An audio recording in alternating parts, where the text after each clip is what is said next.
Bonjour, c'est l'heure d'une nouvelle vidéo. Donc nous sommes sur Piskel.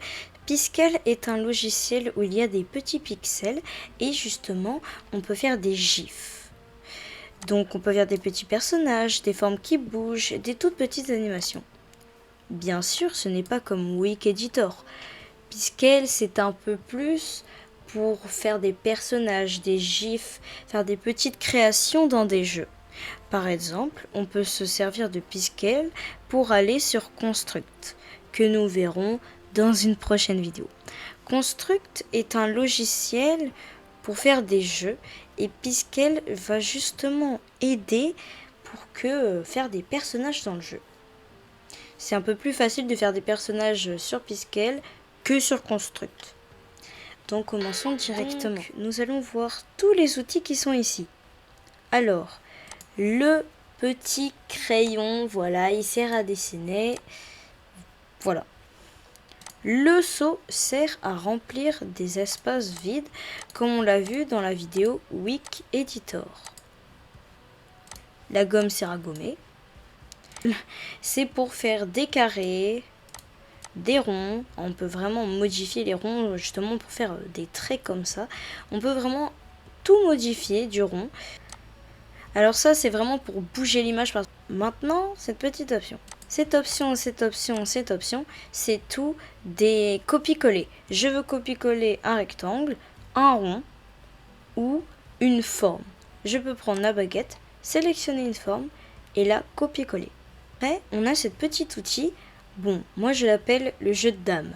Mais il va nous servir à remplir un carreau sur deux. Faire le sol de la cuisine pour ma maison. Et ça va vraiment tout remplir, ça va même déformer votre dessin, donc faites très attention. Par exemple, je vais prendre cette couleur. Oh là là, elle est très jolie, mais malheureusement j'ai du noir et plus cette belle couleur.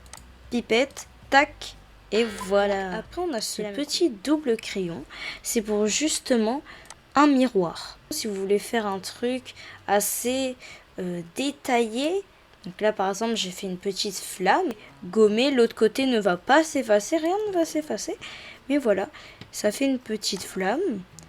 Donc je peux mettre un peu plus d'orange, voilà. Au lieu de faire ça, je peux totalement utiliser le crayon et faire comme ça. Ça va 2 fois plus rapidement et c'est 2 fois plus joli. Je veux que ma taille de crayon soit un peu plus grande. Donc c'est juste ici. Donc ça c'est 1 pixel, ça c'est 4 pixels, ça c'est 9 pixels et ça c'est 12 pixels. Donc cette option aussi, elle est très utile pour mettre du relief dans votre dessin. Vous allez cliquer dessus et là, regardez-moi ça. Je peux changer la tonalité. Fois, ça devient un peu rouge.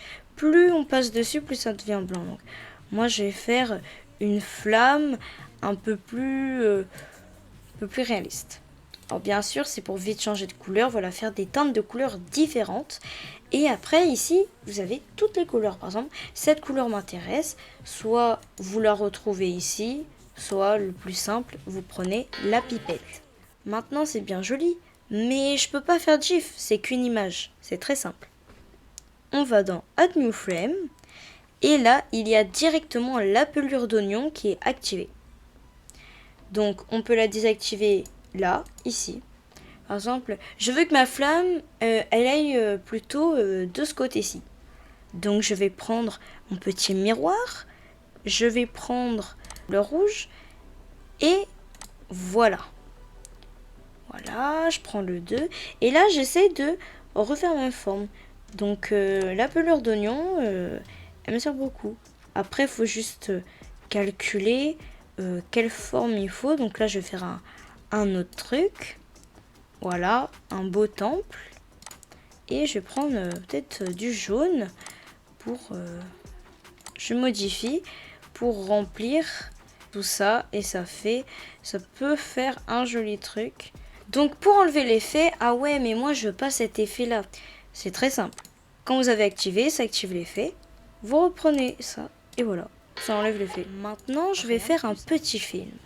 Donc, je commence par un petit bonhomme, allez, pourquoi pas, qui va sourire. Et je crée une nouvelle frame. Ah bah tiens, la pelure d'oignon me sert. Comme ça, je peux faire exactement le même personnage. Ce sera 2 fois plus facile. Donc là, par exemple, je veux que mon bonhomme, il n'est pas content.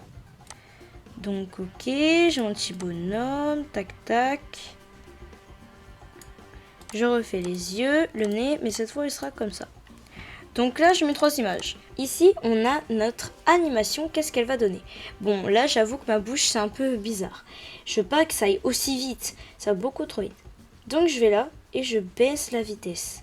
Voilà.